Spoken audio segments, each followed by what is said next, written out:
Sim. Bom dia a todos, meu nome é Lara Araripe, eu sou residente de segundo ano de Hematologia e Hemoterapia do Hospital Universitário Walter Cantídio e hoje a gente vai discutir um pouco sobre SMD e suas classificações.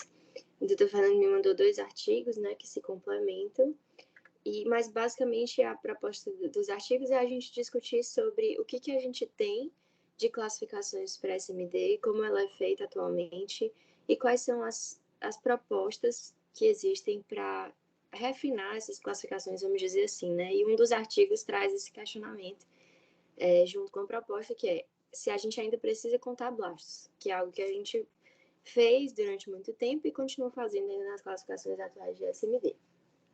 Então, vamos lá. Bom, para contextualizar o assunto, né, eu trouxe, até porque eu sei que tem pessoas, tem residentes de clínica, os internos que às vezes assistem às sessões, as síndromes mielodisplásicas, atualmente chamadas de neoplasias mielodisplásicas, né, pela última classificação da RU de 2022, elas compreendem um espectro de neoplasias mieloides que estão relacionadas, mas que são diversas geneticamente e fenotipicamente. E elas têm duas características principais, que são a hematopoese ineficaz em uma ou mais linhagens mieloides e o risco de progressão para a leucemia mieloide aguda. Alguns fatores de risco já estão mais bem estabelecidos, como, por exemplo, a idade. A gente sabe que tem uma prevalência bem maior quanto mais idosos os pacientes. Existe uma relação com exposição a alguns quimioterápicos e radioterapia, uma relação mais importante de exposição a benzeno, e existem outros fatores de risco que alguns estudos mostram, né, que eles colocam como mais controversos, mas que podem ter alguma relação, como o tabagismo, inseticidas e herbicidas, obesidade. O diagnóstico da síndrome mielodisplásica, ele é baseado na análise morfológica, né, citomorfológica, análise citogenética e na genética molecular de amostras de medula óssea. É importante a gente saber um pouco sobre os diagnósticos diferenciais, né? Porque a síndrome mielodisplásica, a gente vai ver mais para frente a classificação, mas nenhum achado citomorfológico é 100% definidor, patognomônico de SMD. Então, ele pode mimetizar, outras coisas podem mimetizar, né? Então, a gente tem que pensar em diagnósticos diferenciais com outras causas de falência medular e de hematopoese ineficaz, algumas formas de leucemia mieloide aguda e também com os estados precursores que a nova classificação da RU de 2022 trouxe para a gente, como o AICOS e o CCUS e o CHIP, né, que são aquelas citopenias idiopáticas de significado indeterminado, ou citopenias clonais de significado indeterminado. Então, tem que ser atento a esse diagnóstico diferencial. A nomenclatura e a classificação da síndrome mielodisplásica é um assunto complexo que já sofreu várias reformulações ao longo do tempo. Hoje em dia, né, a classificação padrão ouro e mais comumente usada é a classificação da Organização Mundial da Saúde, que está na sua 5ª edição, que foi revisada agora em 2022. E é sobre isso que a gente vai falar. Vamos fazer um comparativo entre como se classificava a SMD antes, pela RU 2016-2017, que era a 4ª edição, como se classifica hoje, o que mudou, e as propostas de classificação que vêm surgindo, né? Então, aqui só para a gente entender, né, a RU de 2022, a Organização Mundial da Saúde, a classificação, ela trouxe algumas coisas novas, né? Como aqui nesse slidezinho mostra, dentro da parte de proliferações mieloides e neoplasias, algumas coisas novas surgiram, né? Como, por exemplo, as lesões precursoras mieloides, que era o que a gente estava falando antes, né? Que a hematopoese clonal, a hematopoese clonal de potencial indeterminado, que é quando você não tem uma citopenia, mas você tem uma alteração, e a citopenia clonal de significado indeterminado, que é CCUS, né? Que é um paciente que tem aquela alteração, tem uma citopenia, mas que você não consegue encaixar num critério para SMD especificamente. E dentro das síndromes mielodisplásicas, a gente teve algumas mudanças na definição, porque o critério da RU de 2017, ele trazia apenas uma modalidade de um subtipo de síndrome mielodisplásica definido geneticamente, que era a síndrome mielodisplásica com deleção isolada do 5q. Já nessa classificação de 2022, ele amplia um pouco mais as definições baseadas em genética, né? Então, trazendo, como vários outros artigos que a gente vem discutindo, né, nas últimas semanas, trazendo a importância que o sequenciamento genético, né, o NGS, vem ganhando cada vez mais para a gente poder melhor estratificar e melhor definir as doenças. Então, nessa edição da RU, ele divide em neoplasias mielodisplásicas com anormalidades genéticas definidoras e neoplasias mielodisplásicas morfologicamente definidas. E outra coisa aqui que é interessante, que, né, surgiu na parte de leucemia mieloide aguda, que não é nossa discussão, mas é interessante para a gente, porque tem um pouco de correlação, um pouco não, bastante correlação, é que surgiu-se a leucemia mieloide aguda definida por diferenciação e as leucemias mieloides agudas definidas por anormalidades genéticas, né, que já era uma coisa que tinha, mas que ficou bem mais marcada.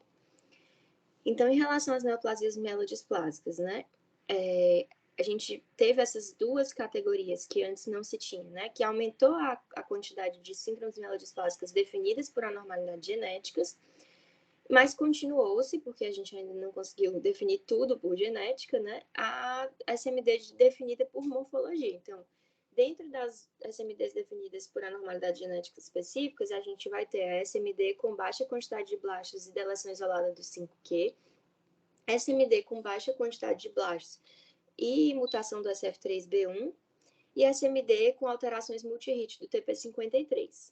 E dentro das definições morfológicas, a gente vai ter SMD com baixa quantidade de blastos, SMD hipoplásico ou hipocelular e SMD com aumento de blastos, né? Aí aqui traz esses gráficozinhos, eles são do Laboratório de Leucemia de Munique, né? Eles fizeram uma revisãozinha do que tinha alterado na rua, achei bem interessante, por isso trouxe para colocar. Aqui na lateral, eles mostram, né, o que tem os cromossomozinhos e o DNA, são os que são definidos por anormalidades genéticas, e embaixo, onde tem o microscópio, são as que ainda são definidas de forma morfológica, né? Então, como a gente comentou antes, o SMD com deleção de 5q e baixa quantidade do blasto, você tem que ter menos que 5% de blasto na medula óssea, menos que 2% no sangue periférico. SMD com baixa quantidade de blastos e mutação do SF3B1 tem que ter menos de 5% de blastos na medula óssea, menos de 2% de blastos no sangue periférico. E SMD com inativação bialélica do TP53, que chama SMD bi-TP53, tem que ter menos de 20% de blastos em medula óssea e sangue periférico. E ele traz um asteriscozinho aqui para SMD com mutação da SF3B1, que a detecção de 15% ou mais de anéis de sideroblastos em anel pode substituir a mutação do SF3B1, né? E temos as que são definidas ainda por morfologia, que são as SMDs com baixa quantidade de blastos, que também seguem nessa linha de menos de 5% de blastos em medula óssea e menos de 2% de blastos em sangue periférico. A SMD hipoplásica ou hipocelular, que chama-se SMDH, também menos de 5% de blastos em medula óssea e menos de 2% em sangue periférico. E temos as SMDs com aumento de blastos, que anteriormente, na RU 2017, chamava com excesso de blastos, né? A gente tem a categoria SMD com aumento de blastos 1, que é entre 5 a 9% de blastos, ou 2 a 4% de blastos em sangue periférico. SMD com aumento de blastos 2, que é de 10 a 19% de blastos em medula óssea e 5 a 19% de blastos em sangue periférico, ou presença de bastonete de aula. E a SMD com fibrose. É uma categoria nova também dessa classificação, que você vai ter 5 a 19% de blastos em medula óssea e 2 a 19% de blastos em sangue periférico e alterações de mielofibrose associadas. Aqui, só para a gente fazer uma comparação, é a categorização de 2017, né? Que você tinha mais, aqui tá tudo, né? Vou ir e voltar aqui. Mas só para a gente entender, a gente tinha a categorização de síndrome mielodisplásica com displasia de uma única linhagem, que é essa primeira linha, SMD-SLD. A gente tinha SMD com displasia de múltipla linhagem, que a gente vê que isso não tem mais na categorização de 2022. A gente tinha as SMDs com sideroblastos em anel, que a gente vai ver, né, que foi substituída pela SMD com mutação do SF3B1, essa categoria não existe, essa categoria não existe mais na definição de 2022, é a sideroblastos em anel, porque foi vista uma correlação muito grande entre a mutação da SF3B1 e o sideroblastos em anel.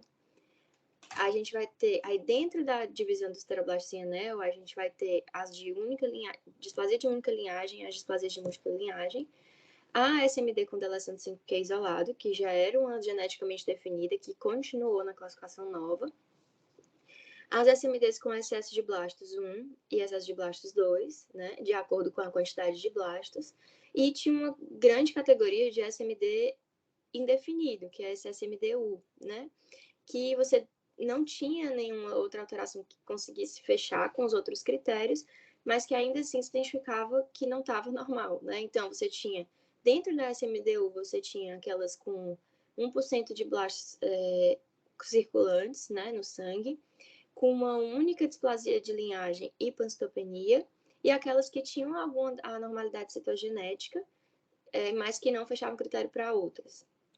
E tinha a citopenia refratária da infância, né, que sei mais a pediatria. Então, baseado nisso, né, que eu trouxe só para a gente entender mais ou menos como que funcionavam as classificações. A gente tem um artigo que faz a comparação entre a quarta revisão da RU e a quinta revisão da RU, na classificação das neoplasias mielodisplásicas, né? É interessante esse artigo porque qual foi o objetivo deles, né? Frente a essas mudanças de classificação entre as edições, o estudo se propôs a reclassificar os pacientes que inicialmente tinham sido diagnosticados com base nos critérios de 2016 e 2017 e reclassificá-los a partir da quinta edição, para ver o que ia mudar, né? Então, o artigo utilizou 852 pacientes do serviço da China, com mais de 18 anos, que tinham SMD assim, diagnosticada pelos critérios da quarta edição. Todos esses pacientes tinham mielograma e biópsia de medula. Foi realizada a avaliação citomorfológica com utilização de corantes específicos. Foi feita citometria de fluxo, foi feito cariótipo e sequenciamento genético em aproximadamente 600 pacientes. Alguns pacientes com um painel de 141 genes e outros pacientes com um painel de 267 genes, porque foi num período de 2 ou 3 anos a avaliação do estudo, então os que foram avaliados inicialmente foram com esse painel um pouco menor e depois foi ampliado o painel quando se tinha mais esse recurso. E baseado nessas avaliações desses pacientes, foram reclassificados pelo critério da RU 2022. E foi avaliado o impacto prognóstico por meio dos scores, né? O IPSS revisado e o IPSS molecular, para avaliar a relação entre sobrevida, risco e sobrevida, comparando os dois critérios.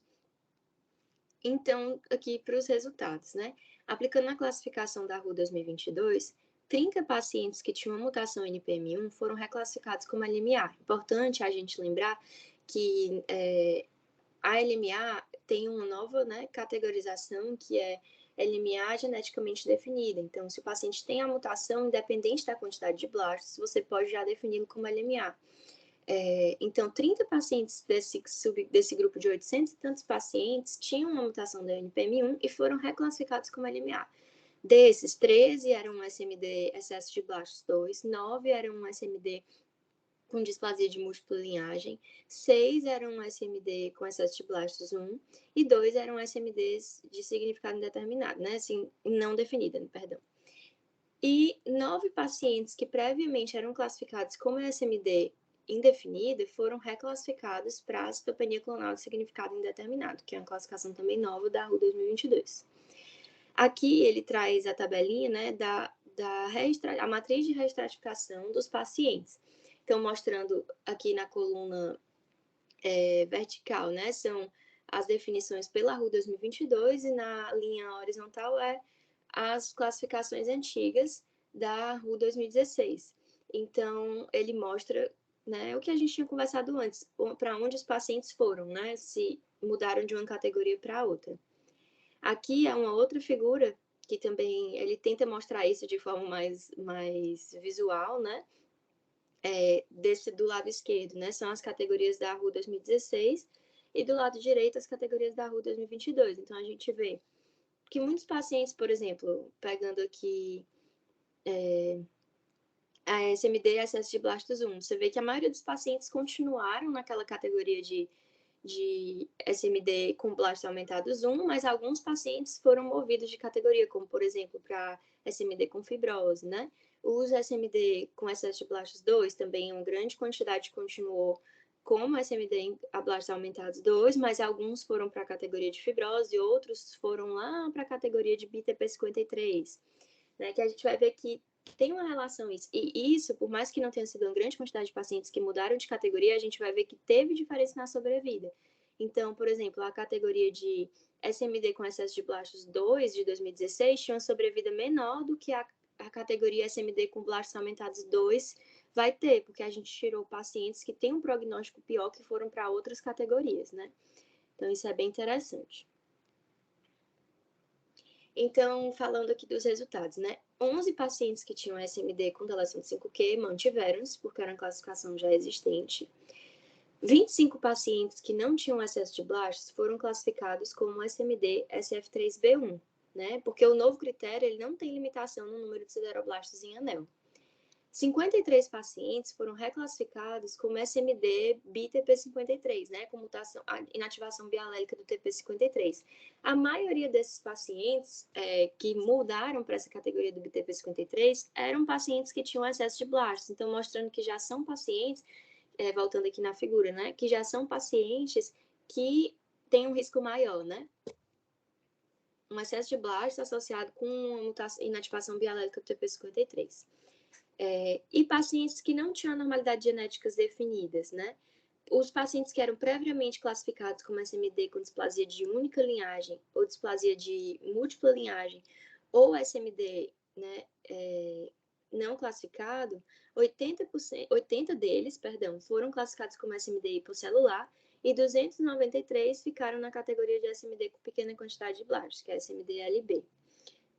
Os que eram previamente classificados como SMD EB1 ou EB2 foram reclassificados em IB1 e IB2, depois que foram tirados 42 pacientes com SMD fibrose, que foram redefinidos como SMD fibrose e foram para essa categoria específica. Em relação ao perfil genético e as categorias de risco, né, que foram avaliados por meio dos scores, do IPSS revisado e IPSS molecular. Dos 813 pacientes diagnosticados, reclassificados, né, pela RU 2022, 617, ou seja, 76%, tinham uma ou mais mutações. Dentro deles, 241, que correspondia a 30%, tinham uma mutação, 167, que eram 20%, tinham duas mutações, e 209, que eram 26%, tinham 3 ou mais mutações. E foram identificados 9 genes que estavam mutados em mais de 5% dos pacientes. Quais eram eles? O 2AF1, ASXL1, o HANX1, SF3B1, o TP53, TET2, DMNT3A, SRSF2 e BCOR. E os scores, né, de prognóstico foram aplicados a 727 pacientes. E foi visto que a maior parte dos pacientes que foram alocados em grupo de alto e muito alto risco estavam nos subtipos de SMD BTP53, SMD com fibrose e SMD com aumento de blastos. Aqui é só um gráficozinho que o artigo traz, mostrando a frequência dos genes mais mutados, né? Que aqueles que eu falei foram os que estavam mutados em mais de 5% dos pacientes, mas foram identificados 33 genes significativos que estavam mutados em mais de 1% dos pacientes, e aqui nesse gráfico ele traz só a frequência, né, de mutação. Tem os que a gente falou e mais vários outros, né, que também foram identificados em mais de 1% dos pacientes. Aqui ele traz em relação à categorização do risco, né, baseado nas categorias. E como a gente vai ver um pouquinho mais para frente, essa mudança das categorias, ela teve impactos no risco, né? Esse surgimento de novas categorias geneticamente definidas tiveram impacto no cálculo de risco por subgrupo. Então, em relação às características clínicas e a análise de sobrevida dos subtipos da RU 2022. A sobrevida média das SMD que eram classificadas pela RU 2016 era de 4 anos e baixou para 45 meses usando os critérios da RU 2022. Eu fiquei bem, assim, impactada com essa informação, né? Porque é uma diferença muito importante, né? Entre a sobrevida.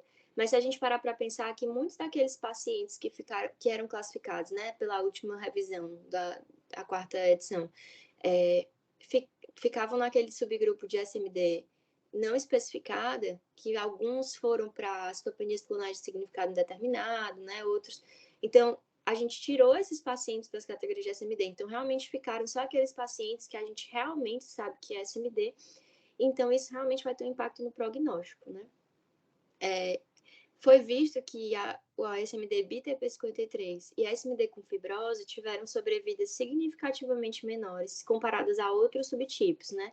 Especificamente, a BTP53, 10 meses, a SMD com fibrose, 15 meses.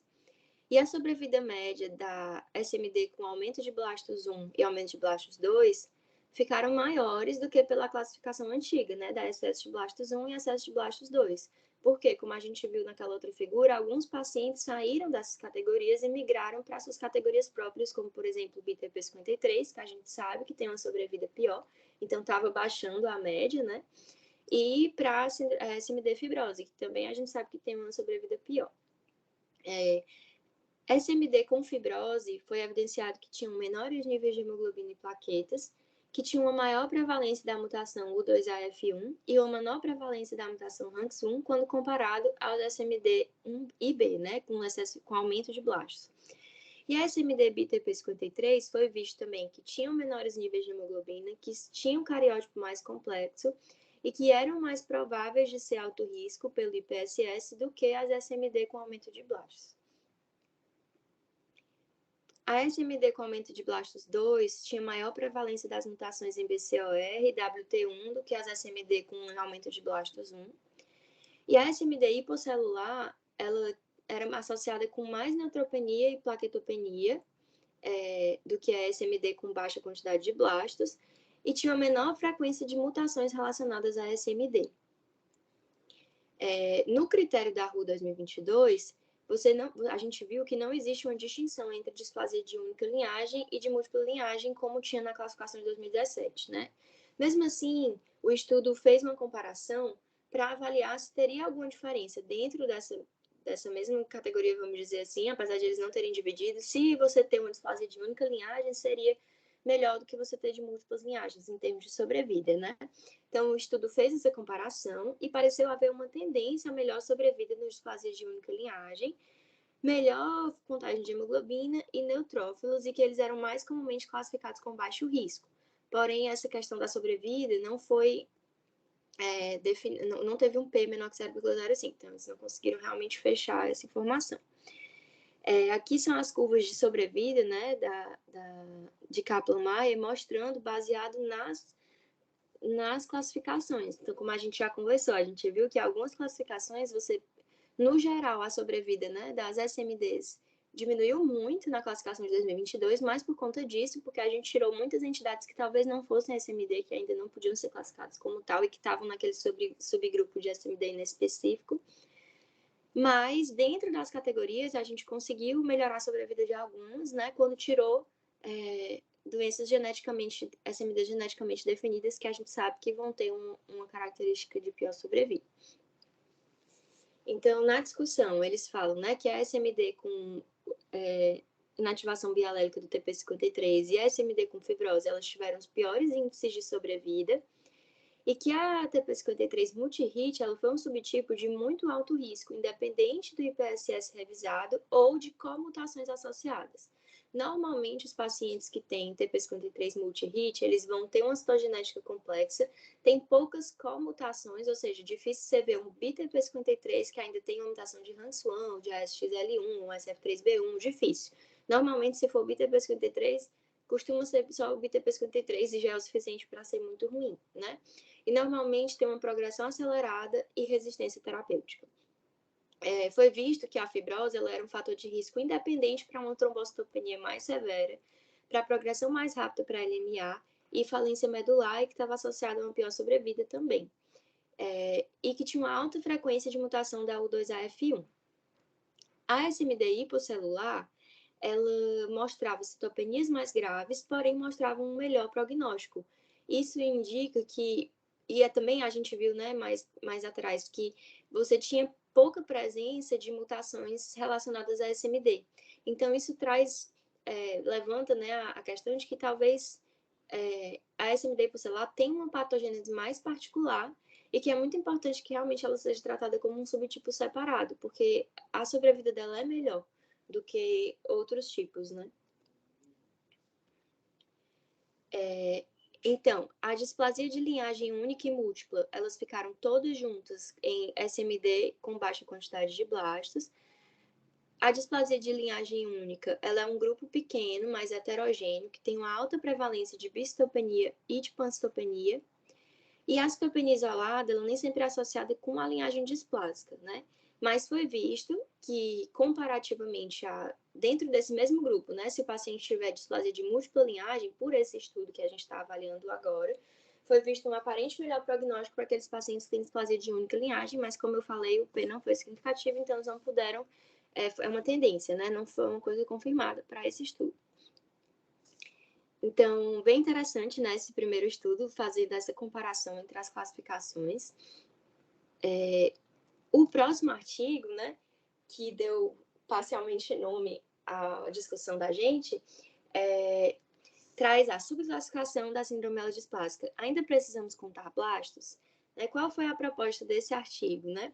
Ele traz que os critérios iniciais, na verdade, isso é uma carta, né, para a leuquímia, um artigo mais curtinho, que é uma carta, em que eles propõem uma nova classificação, né, baseado nessas alterações da RU 2017 para a RU 2022, em que a gente vê que tem uma tendência a considerar o diagnóstico da SMD de uma forma mais baseada em genética, eles propuseram nesse artigo a fazer algo ainda mais baseado em genética. Então, a proposta deles foi criar um novo critério, né, assim, propor um novo critério que usasse apenas definições genéticas.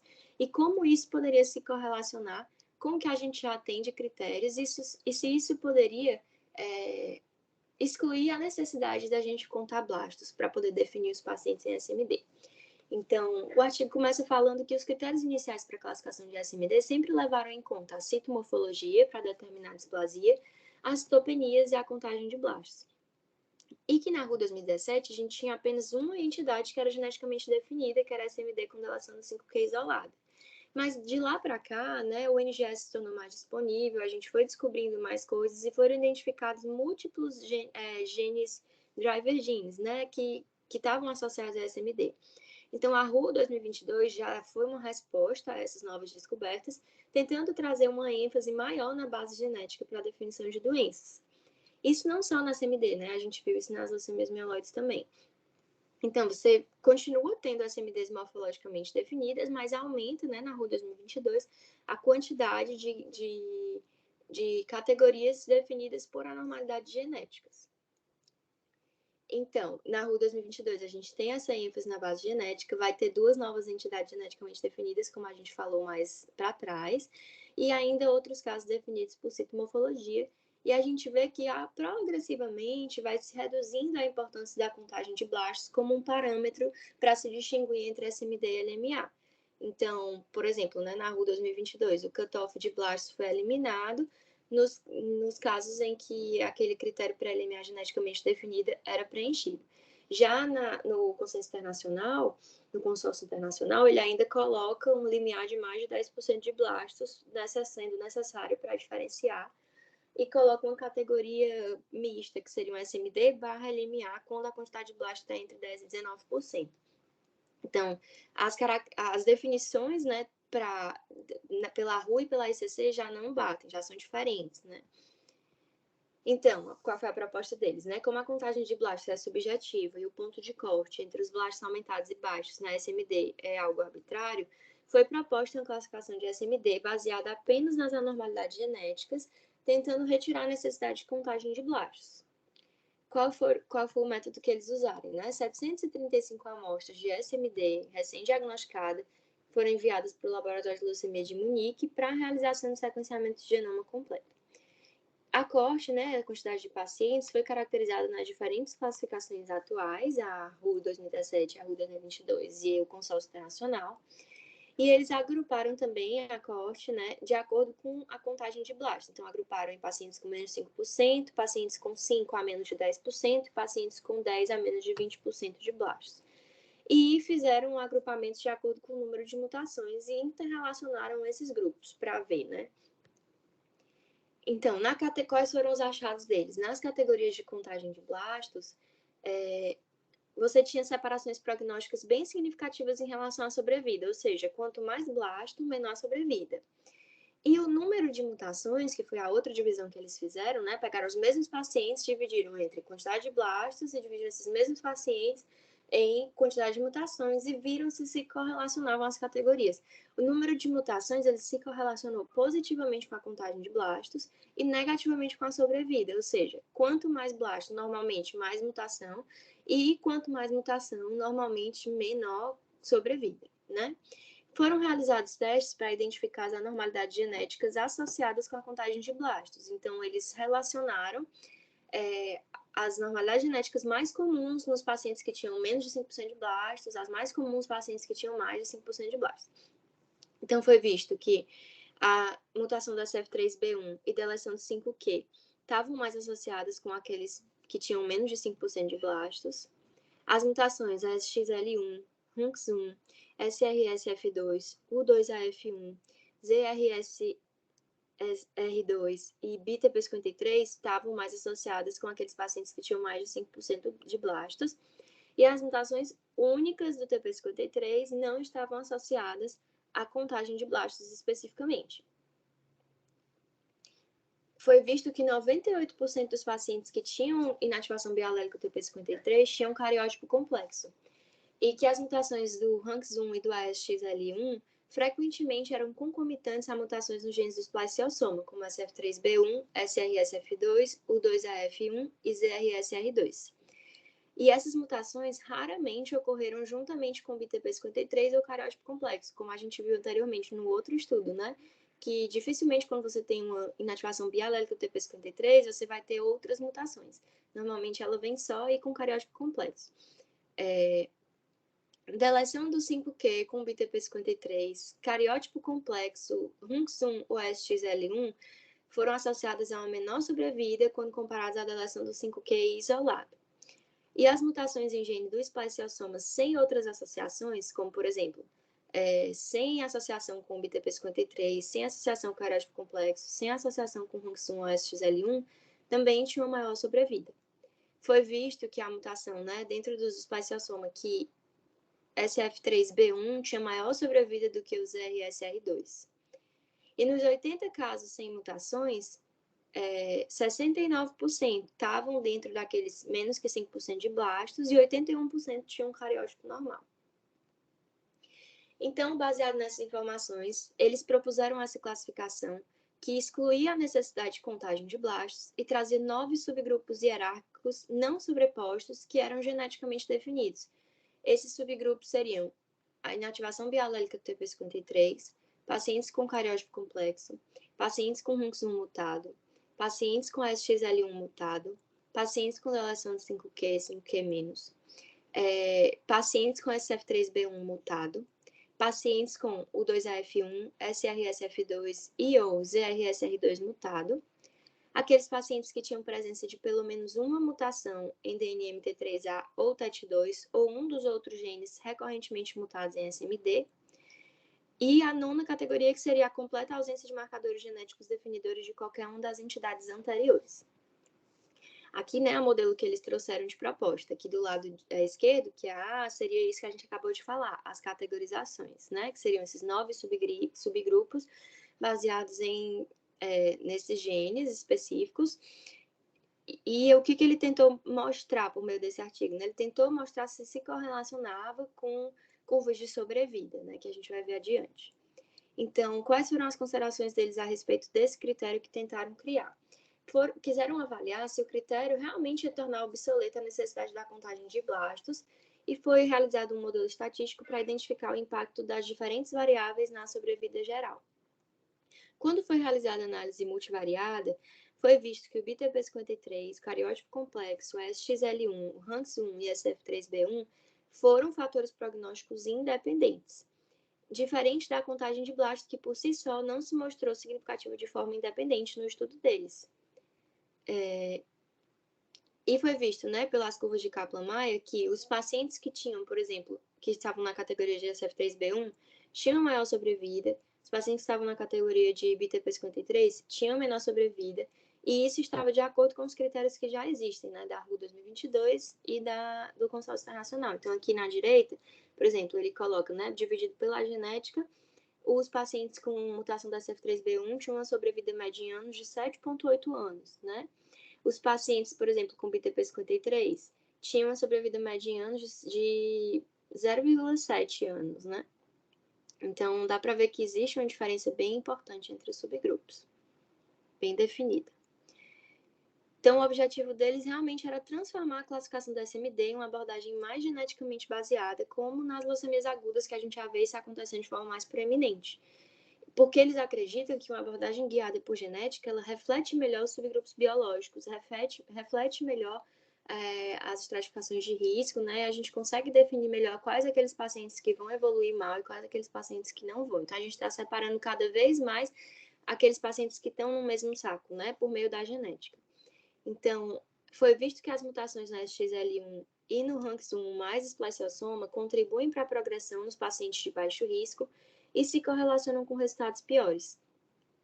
Ele comenta que outros estudos tiveram achados semelhantes. Teve um outro estudo, esse do Bessinelli, que tentou fazer algo como que eles fizeram, um critério que dividiu em 10 subtipos genéticos e também teve achados muito semelhantes ao que eles encontraram.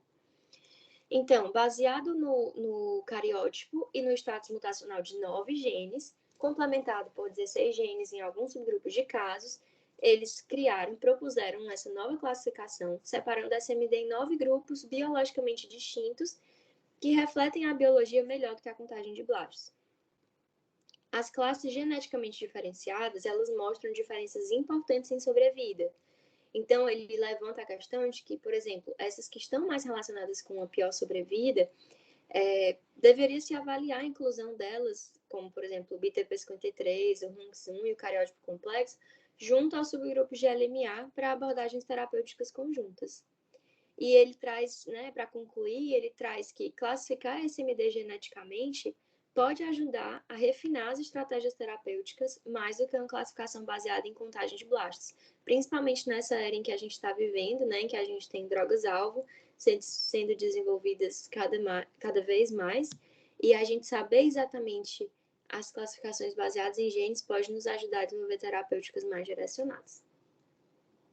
Aqui é só o gráficozinho que eles fizeram, né? Comparando as 3 classificações. Então, na RU 2017, você tinha 6 entidades definidas por morfologia, uma entidade definida por genética. Na RU 2022, você já tem 3 entidades definidas por morfologia e 3 por genética. E na classificação deles, né, desse estudo, que seria uma proposta, na verdade, não é uma classificação que é usada, mas uma proposta, seria de excluir totalmente as avaliações morfológicas e definir tudo por genética, né? E acreditam que isso pode trazer mais informações e ser mais específico para a biologia das doenças. É isso. Agradeço a atenção de todos. Espero que tenha sido interessante a discussão. Obrigado, Lara. Foi excelente. Você resumiu muito bem os 2 trabalhos e suscita uma discussão muito boa, né? Porque a gente tem que considerar que, a despeito desse maior conhecimento da genética, primeiro, ele não está acessível, né, de maneira fácil, esse é um ponto, né? O conhecimento da citologia, para nós, que é um conhecimento primeiro, ele é algo que a gente precisa e valoriza muito, né, no nosso dia a dia. E sob meu ponto de vista, eu acho que essas coisas se complementam, né? Porque se você caracteriza somente pela parte genética molecular, primeiro você precisaria ter um acesso que nós não temos.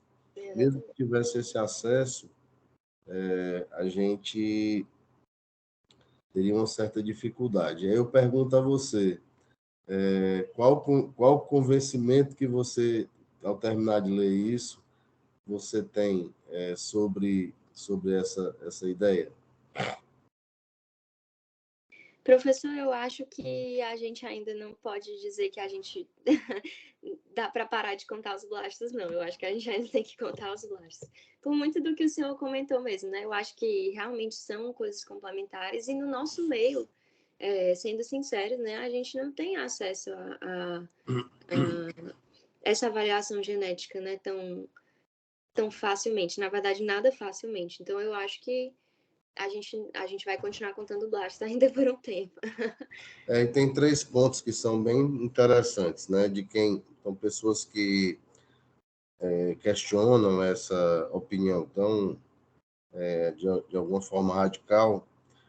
Um deles é que, por exemplo, o que de fato traz impacto e muda em termos de prognóstico é a mutação do P53, mas eu não sei se você observou que essa mutação ela é da ordem de... ela é menos que 10%, no máximo 10% em algumas casuísticas, quer dizer, você fica, assim, muitas vezes você fica sem uma informação prognóstica adequada, né?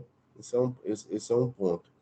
Uma outra, principalmente o grupo alemão coloca isso, publicou um trabalho bem interessante em que eles colocam isso. O grupo japonês, no passado, já tinha publicado isso também. E uma outra coisa que eu acho que é interessante é o seguinte: a gente fala muito em terapia-alvo, né? E que todas essas ações de conhecimento, do aprofundamento, elas são necessárias porque nós dispomos de terapia-alvo e essa terapia-alvo muda. Nesse cenário específico, a gente tem os hipometilantes, que não é uma terapia-alvo, né? Mas é uma coisa que mexe com os genes da regulação epigenética. Especificamente para o P53, da que a gente está falando, já há alguns anos vem se tentando desenvolver uma droga, que é o APR-246, que é uma droga que muda a mutação. Quando o indivíduo tem o TP53 mutado, ele tende a levar ele para o tipo selvagem, o wild type, mas que ainda não, a despeito aí já de terem estudos, inclusive com a associação com a azacitidina, etc. e tal, mas ainda nada muito ainda concreto, não tem estudo de fase 3 aí publicado, então a gente não sabe exatamente o que é que isso vai trazer para nós.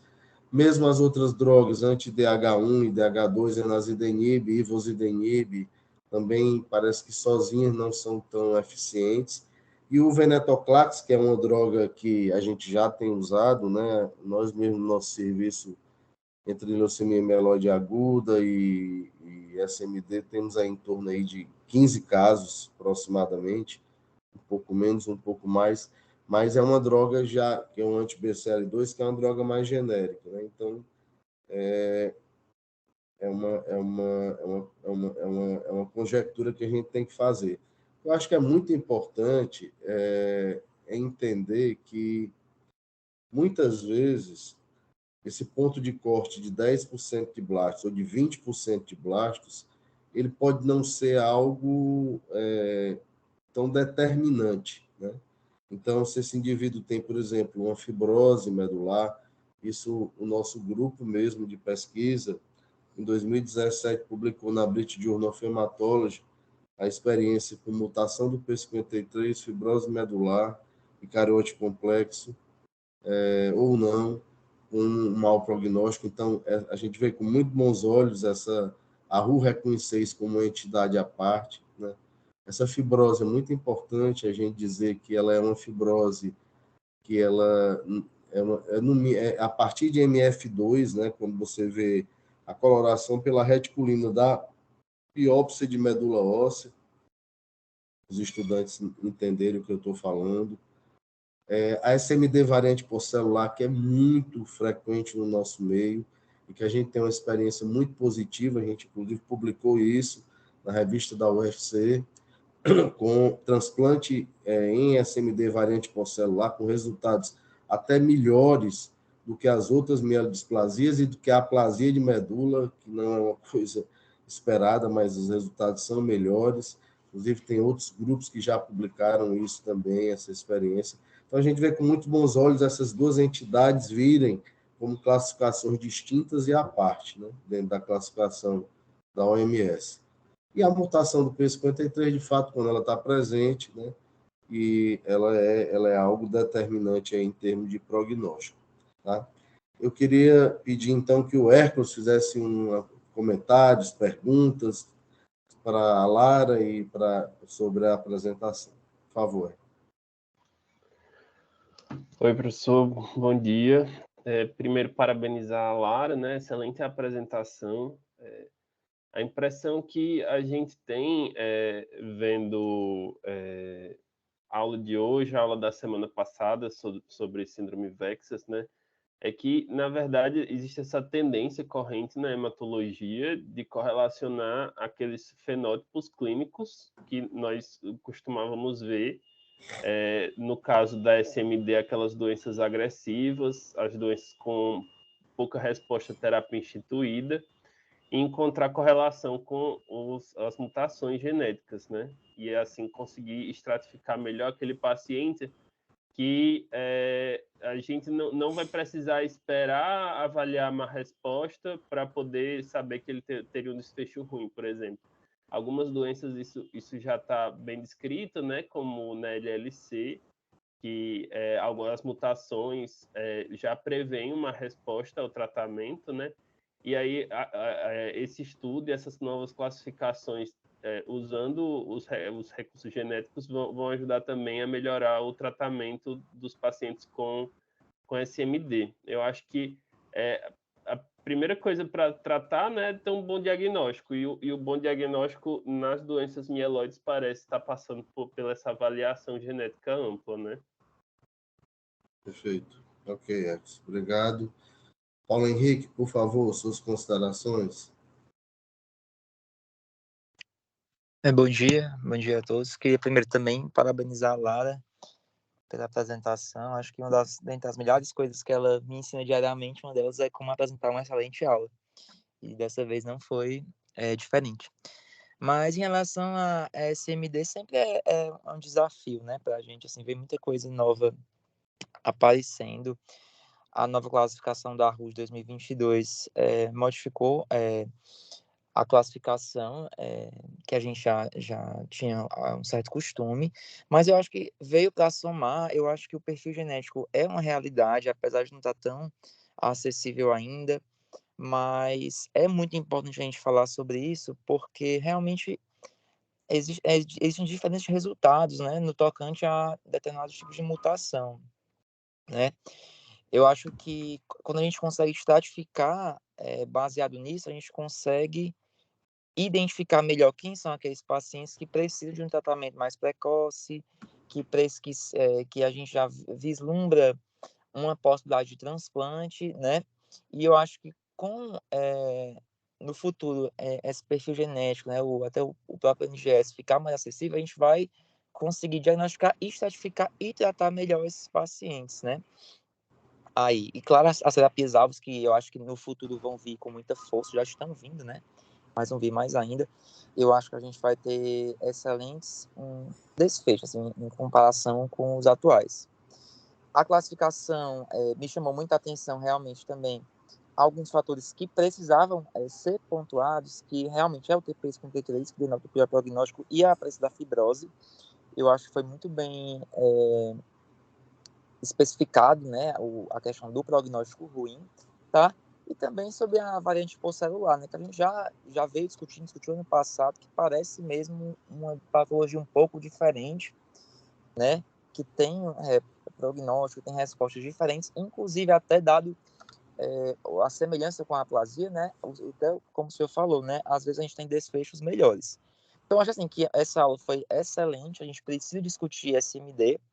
Eu acho que talvez no futuro o IPSS revisado talvez vá surgir outro, né, em si prognóstico, que inclua essas mutações. Atualmente a gente tem a contagem baixa, tem cariótipo, tem idade, né, e não inclui essas mutações, mas no futuro aí eu acho que vai vir com muita força essa parte da genética. É mais isso mesmo.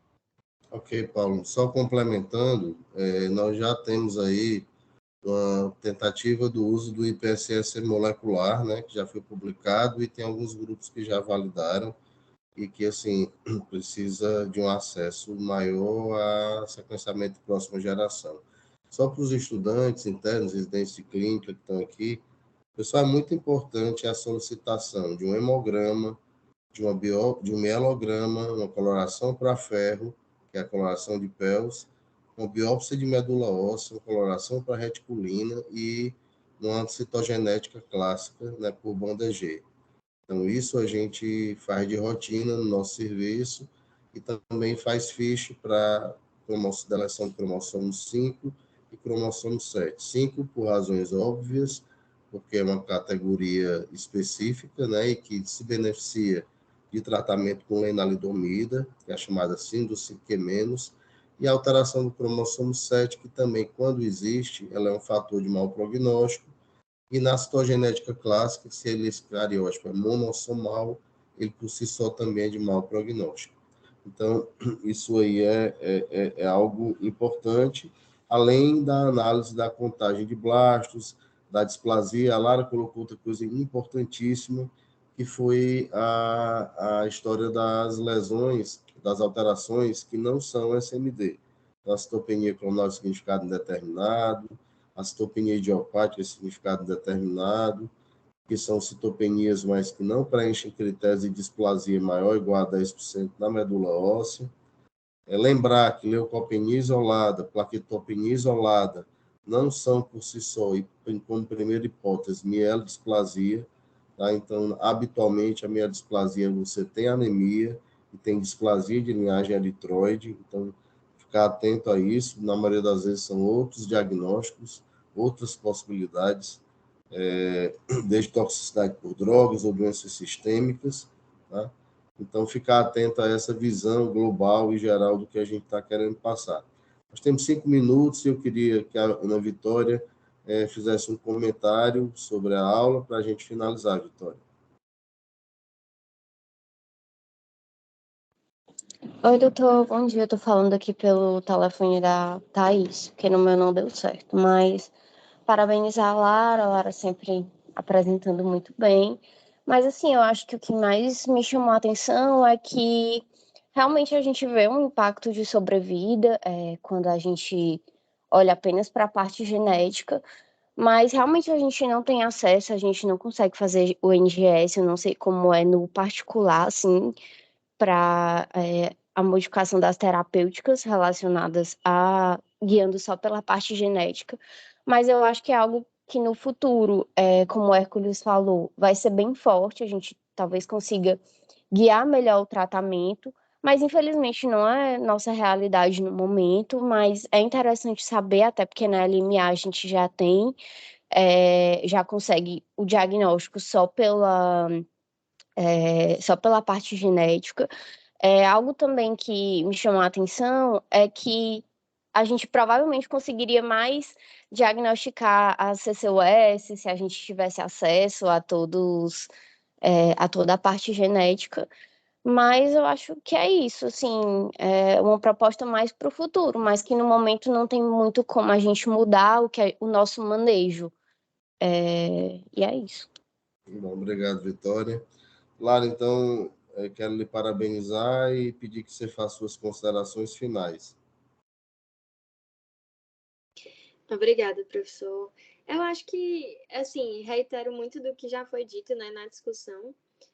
Por mais que eu acho que seja muito interessante que esses estudos sejam feitos, né, para objetivar, classificar cada vez mais profundamente, mais especificamente as doenças, eu acho que a gente vai continuar usando a morfologia por muito tempo. E eu ouso até dizer que, pelo menos minha opinião, né, que talvez mesmo a gente tendo acesso ao NGS, eu acho que a gente não vai excluir totalmente a avaliação citomorfológica da nossa, como esse último critério quis fazer, né, assim, vamos excluir totalmente a contagem de blastos, a avaliação citomorfológica e definir tudo por genética.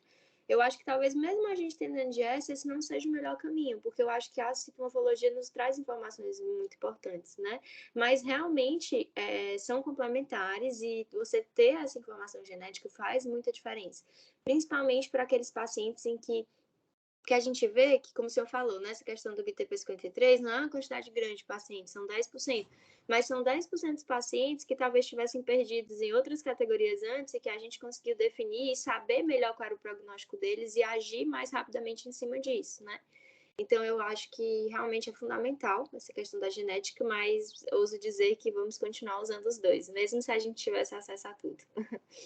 Eu concordo com você, eu acho que são ferramentas que se complementam.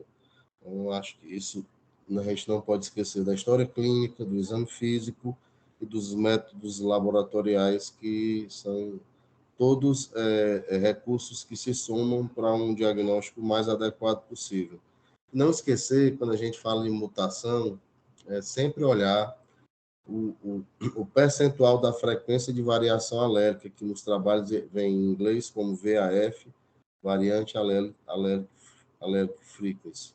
Então, lembrar que isso também é importante em termos de considerar uma mutação mais, digamos assim, mais patogênica ou menos patogênica. Tá? Então, obrigado, Lara, um bom resto de semana para todos, e quarta-feira nos encontramos novamente. Obrigado, até mais. Tchau, tchau. Bom dia. Tchau, bom dia, professor.